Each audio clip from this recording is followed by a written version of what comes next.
Yes, How did you pronounce the name of the town where you went to school? that is Ganoyan. Ganoyan?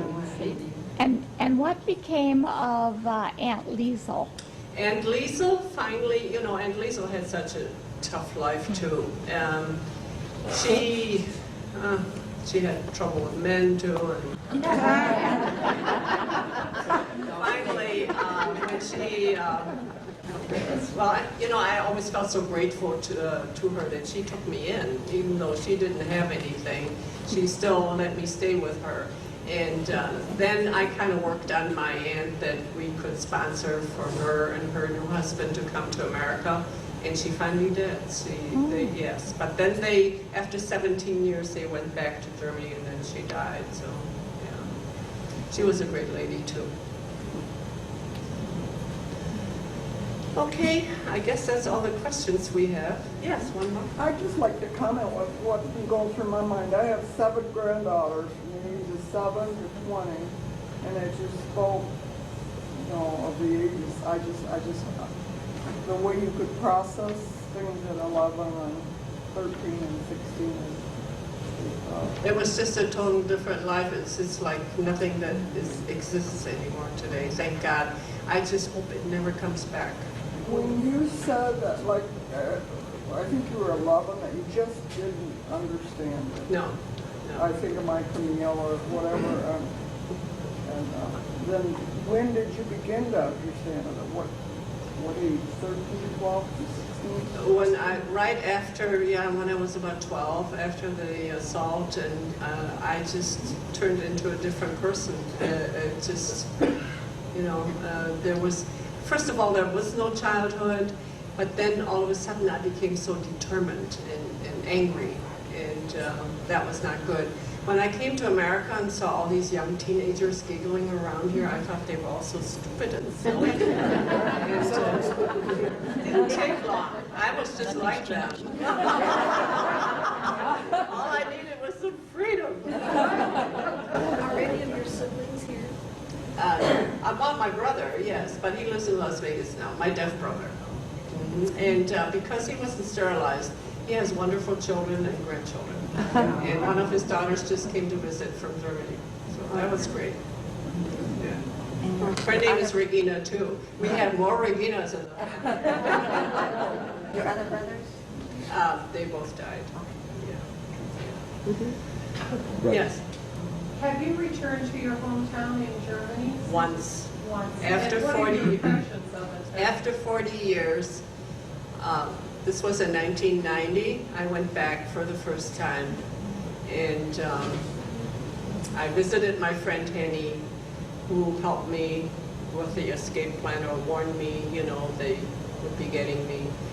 And Henny, at that time, this was right after the border came down. They had been so far away from everything, they had no idea. They couldn't get any newspapers or anything written other than what was sold to them in East Germany or the communist way. They had no idea what was going on in the world. They were scared to death at what was coming towards them. And I thought, I don't understand this. You have your freedom now. You can do whatever you want. Oh, they should have left us alone. I don't know why this had to happen. We were doing fine. She was scared to death. She had had a hysterectomy after having had 5 children. But then because of the surgery, it was botched up. She lost her right arm, her left hand, her right leg, and part of her left leg. They let her lie with blood clots for 3 weeks before they started amputating.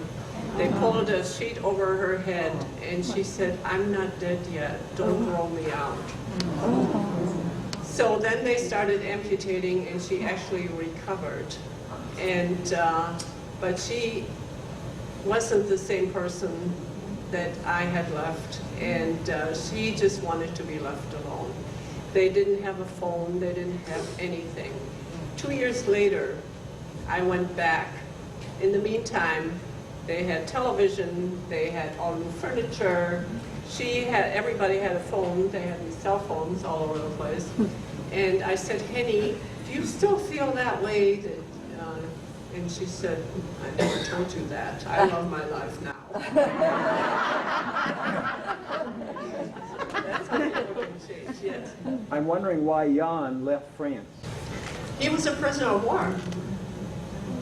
The Germans had caught him, and he was a prisoner of war. He didn't want to be in Germany. That's probably why he was so angry all that time.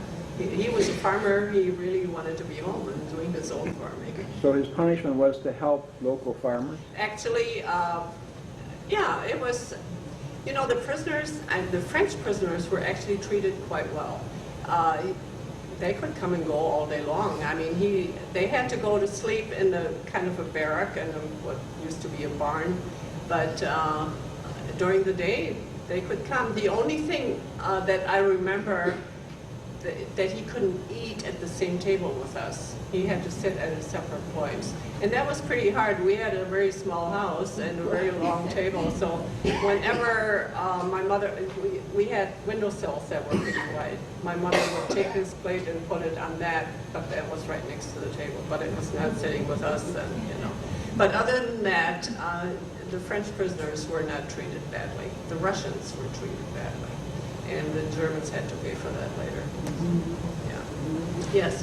Could you bring us up to date about the movie rights to your book? Well, we signed options for a movie. Whenever that will happen, who knows? It took 10 years to publish a book. So I don't know if it'll happen in my lifetime or not.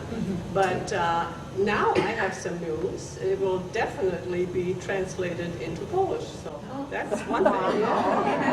And from there, maybe into German. Who knows? Yes.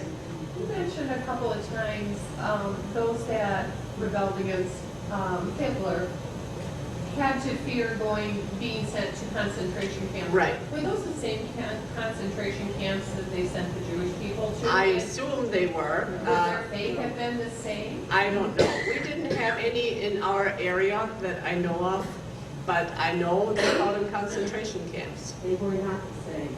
They were not the same? Oh, I see. Okay. What they were considered political dissidents and were placed in prison. I see. Okay. Repeat what she said. She said they were not the same unless they were considered political prisoners. So that was a different situation. Yeah. Any other questions? Yes. You mentioned that your